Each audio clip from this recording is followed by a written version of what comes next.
أعوذ بالله من الشيطان الرجيم بسم الله الرحمن الرحيم ثم أنتم هؤلاء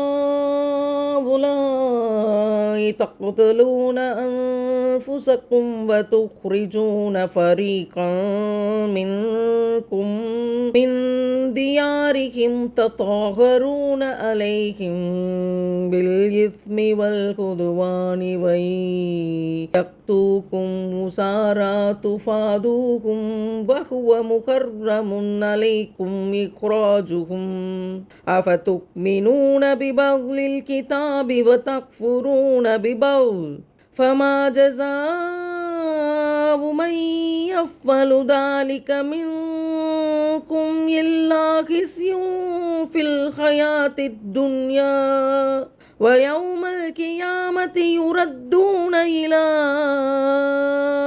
أشد العذاب وما الله بغافل عما تعملون. இவ்வாறு உறுதிப்படுத்திய நீங்களே உங்களிடையே கொலை செய்கின்றீர்கள். உங்களிலேயே ஒரு சாராரை அவர்களுடைய வீடுகளிலிருந்து வெளியேற்றுகிறீர்கள். அவர்கள் மீது அக்கிரமம் புரியவும் பகைமை கொள்ளவும் அவர்களின் விரோதிகளுக்கு உதவி செய்கிறீர்கள். வெளியேற்றப்பட்டவர்கள் இவ்விரோதிகளிடம் சிக்கி கைதிகளாக உங்களிடம் வந்தால் அப்பொழுது மட்டும் பழிப்புக்கு அஞ்சி நஷ்ட ஈடு பெற்றுக்கொண்டு அவர்களை விடுதலை செய்து விடுகிறீர்கள். ஆனால் அவர்களை வீடுகளை விற்று வெளியேற்றுவது உங்கள் மீது ஹராமான தடுக்கப்பட்ட செயலாகும். அப்படியென்றால் நீங்கள் வேதத்தில் சிலதை நம்பி சிலதை மறுக்கிறீர்களா? எனவே உங்களில் இவ்வகையில் செயல்படுகிறவர்களுக்கு இந்த உலக வாழ்வில் இழிவை தவிர வேறு கூலி எதுவும் கிடைக்காது. மறுமையில் அவர்கள் மிக கடுமையான வேதனையின் பால் மீட்டப்படுவார்கள்.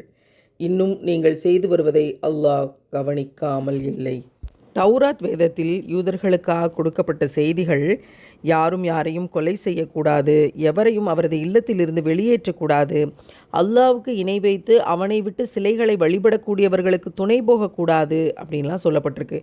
ஆனால் வாக்கு கொடுத்துட்டு யூதர்கள் அது எல்லாத்தையும் மீறினாங்க, கொலை செஞ்சாங்க, அவங்களோட வீடுகளிலிருந்து வெளியேற்றினாங்க. அல்லாவுக்கு இணை வைத்து சிலைகளை வழிபடுவோருக்கு துணை போய் எல்லா வேலைகளையும் செய்தார்கள். இன்னொரு இடத்துல எதிரிகள் கைதாகி இருக்கும்போது அவங்கள்ட்ட பிணைத்தொகை வாங்கிக்கிட்டு வேதத்தில் இருக்கிற மாதிரி அவங்கள விடுதலை செய்யவும் செய்தார்கள். அப்போ தான் அல்லாஹ் கேட்குறான், சௌரியத்துக்கு வேதத்தில் ஒரு பகுதியை கடைபிடிச்சிட்டு இன்னொரு பகுதியை கடைபிடிக்காமல் விடுறீங்களா? இவர்களுக்கு இம்மையிலும் இழிவுதான், மறுமையிலும் கொடுமையிலும் கொடுமை என்று அல்லாஹ் சொல்கிறான்.